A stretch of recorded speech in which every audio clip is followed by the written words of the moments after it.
Welcome to the series, How to Teach Preschool Ballet. Let's continue the discussion on what to do right before your class begins and talk about communication with parents and guardians.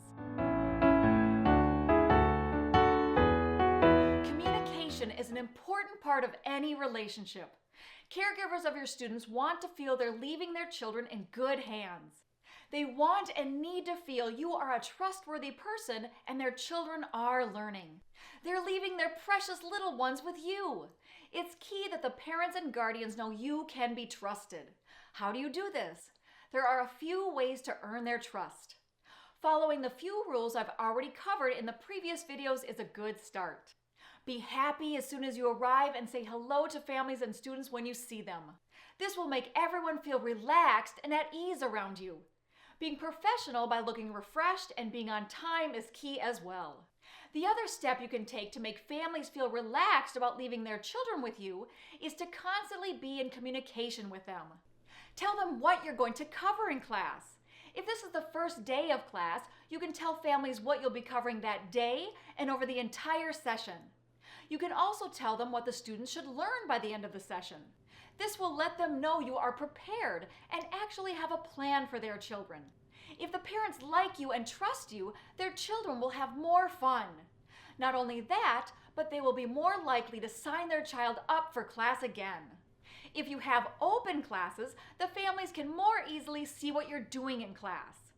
If you have closed classes, or if some parents drop their children off and pick them up after class, they don't always see what their children are doing. Even if parents can witness what you're doing in class, they will still need the material to be explained to them.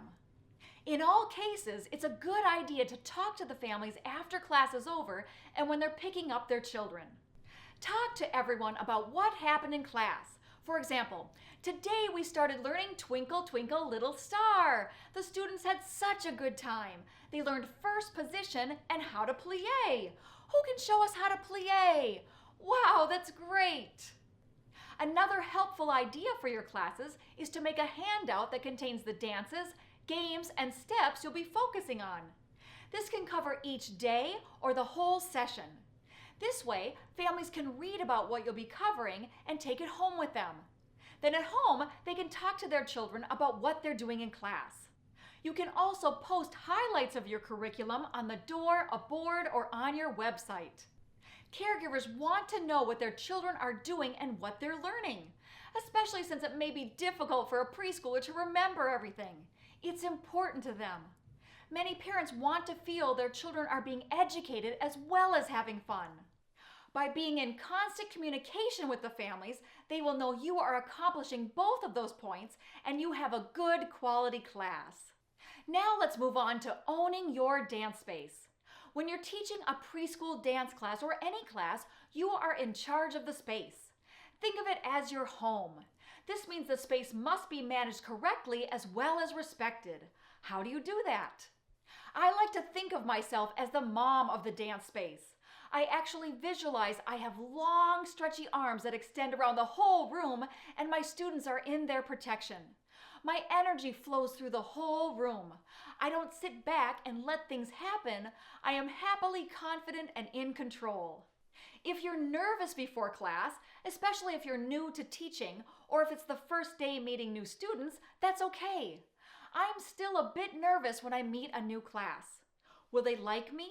Will they enjoy what I've planned for them? What challenges will I face? These are all things that go through my mind. However, I never linger on these thoughts.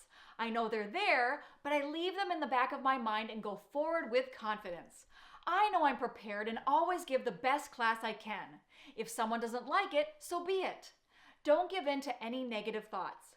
Go into your class expecting everything will be fine. If you're prepared, it will be fine. You may have a road bump here or there, but that's to be expected. You'll deal with any issues when they come up. Let's talk about what exactly you can do to let everyone know you own your space. The students need to respect your space. This means turning their listening ears on right away when they come into class.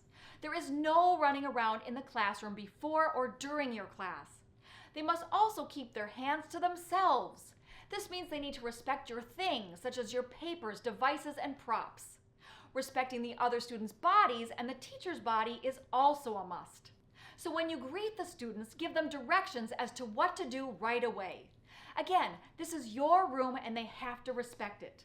Tell them happily and excitedly to sit quietly with you or on specific spots, and tell them what you have planned for them in class.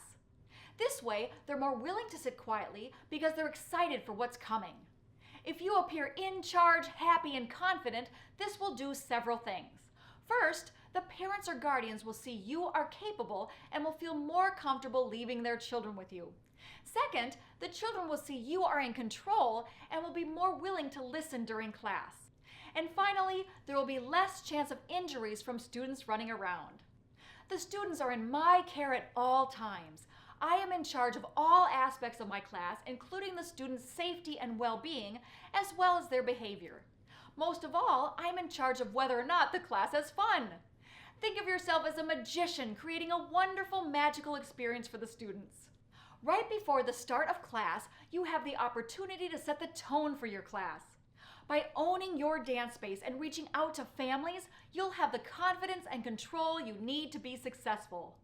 Thanks for watching! In the next video in the series, we'll be talking about how to run your class so that it's super fun.